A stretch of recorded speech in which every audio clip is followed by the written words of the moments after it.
The movie opens with a narrator recounting a mining disaster that occurred in Sweden in 1961, where an earthquake caused a massive crater to open up above an old mine. Fast forward to May 2020, the city of Kiruna experiences another seismic event, the biggest rock burst in Swedish history. This quake, measuring 4.8 on the Richter scale, causes significant damage, leading to the relocation of the old city center 3 kilometers away to a new site. A group of friends were drinking, one of them went to pee, and as he was urinating, he saw the ground was starting to shake. His friends went to check up on him, and they found him, and as they were about to take him away, they fell into a crack. Frigga arrived at the site of the earthquake. She receives a call from her colleague who informs her of the incident. Tage called Simon, but he couldn't get an answer. He left a voicemail and went back to his house and cut Simon's birthday cake alone. After suddenly losing his friends, the kid started searching around, but the ground collapsed and he fell. Frigga is looking at a recording of her with Tage, her ex-husband, and Simon.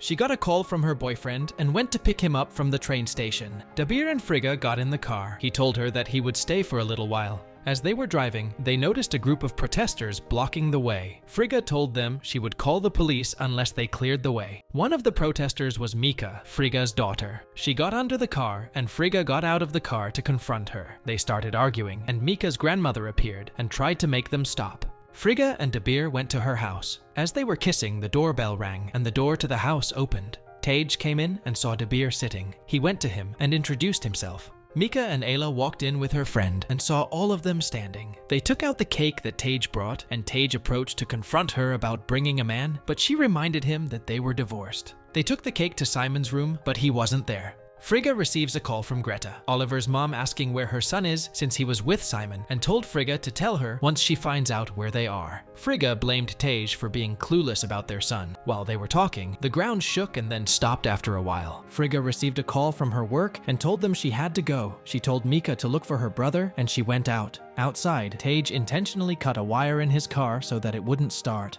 Frigga offered him a ride and he got in her car. They got in the front seat and sat beside her. While they were on their way, Tage started asking Dabir questions to make him uncomfortable, but Frigga stopped him. In the house, Mika is expressing frustration to Ayla, saying she is always responsible for Simon. At the mine, Frederick informed them 108 workers are trapped along with a rescue team. On the monitor, one person reported the situation is not that serious. Dabir went out and Tage followed him. Tage pressured him to leave, saying his children don't need a second father, and Frigga is still married to him.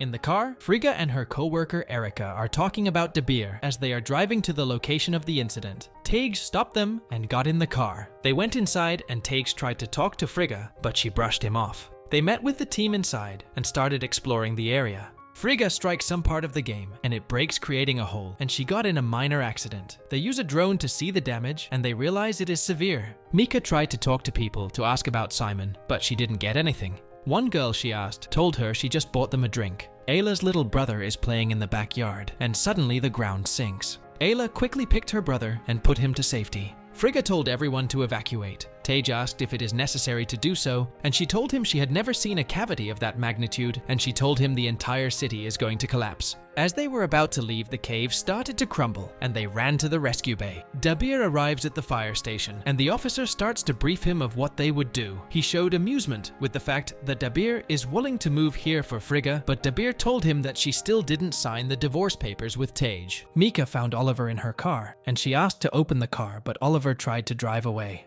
Mika broke the car's window. Ayla tried to intervene, and they started arguing, and Mika broke up with her. Oliver got out of the car and ran with Mika, chasing him. In the street, he nearly missed being hit by Dabir. Mika caught him and started hitting him, but Dabir stopped her. Oliver told them what happened and told he got drunk and got separated with his friends. He told them where they were drinking, and Mika asked Dabir for the key of the car to go there. When he was about to give her, an engagement ring fell from his pocket. Frigga and the others are stuck in the rescue bay. Patrick started to panic, and Frigga reassured him that everything would be fine. They got out to see if there was a way out, but rocks were blocking their way, so they opted to look for another way out. Mika is talking to Dabir about HSI relationship with her mother. He asked if she knew that Frigga didn't sign the paper, and she told him it is not to hurt Tage. In the cave, they discover the other exit is also blocked. They saw a small opening, and Frigga crawled in and got out on the other side. It was Tage's turn, but he was claustrophobic and couldn't do it.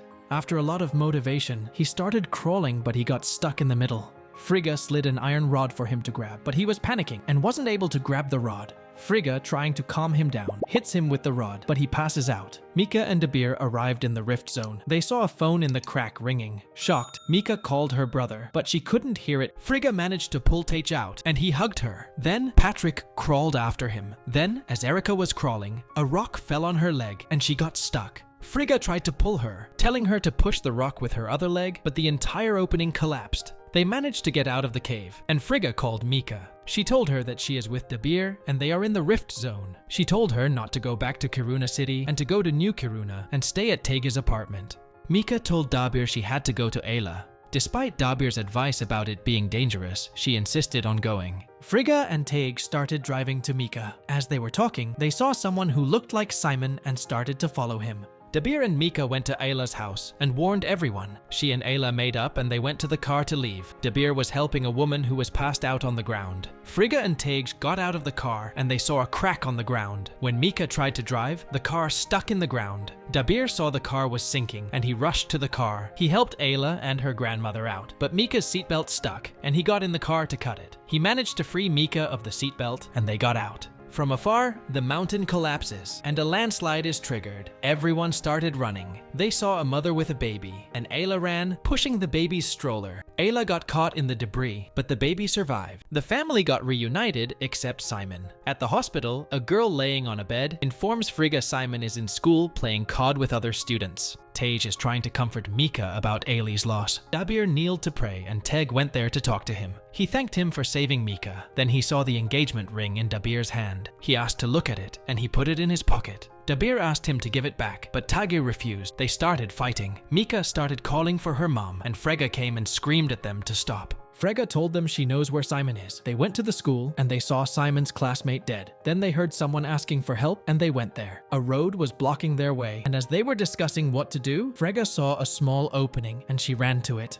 After she got in, rocks fell blocking the opening. She continued walking to find Simon. She saw a lot of dead bodies. Then she saw Tina impaled by metal in her abdomen, asking for help. Frigga found Simon at the edge of a deep crevice. The rocks around it start collapsing even with a small movement. The other came too, and they saw what was happening. After they entered this room, Tage returned the ring to Dabir. They tried to help Tina, but she died. They secure a rope around Frigga's waist to lower her to Simon. She started swinging to Simon, but the rock she was tied on breaks and she got stabbed by a metal on her thigh. The pain was so intense, Frigga faints. Simon tried to talk to her about Dabir to keep her awake. While they were talking, a piece of furniture fell, nearly missing Frigga. Simon saw the rock Frigga was sitting on was starting to fail, and he jumped on the furniture and then to where Frigga was sitting. He holds the rock so it wouldn't fall.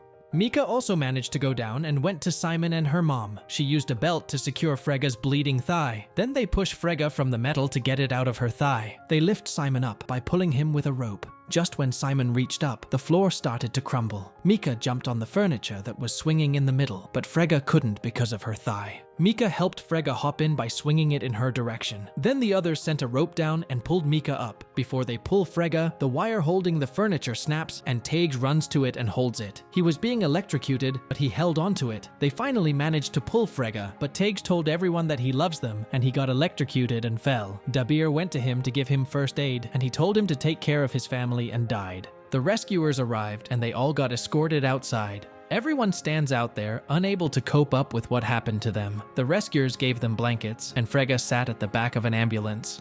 The movie concludes with Dabir looking thoughtfully at his engagement ring before looking at Frigga in the distance. Their eyes meet, and Frigga smiles. And with that, the movie ends. We hope you enjoyed our video. Watch the next recaps on the screen, and don't forget to subscribe for more amazing recaps. See you in the next one.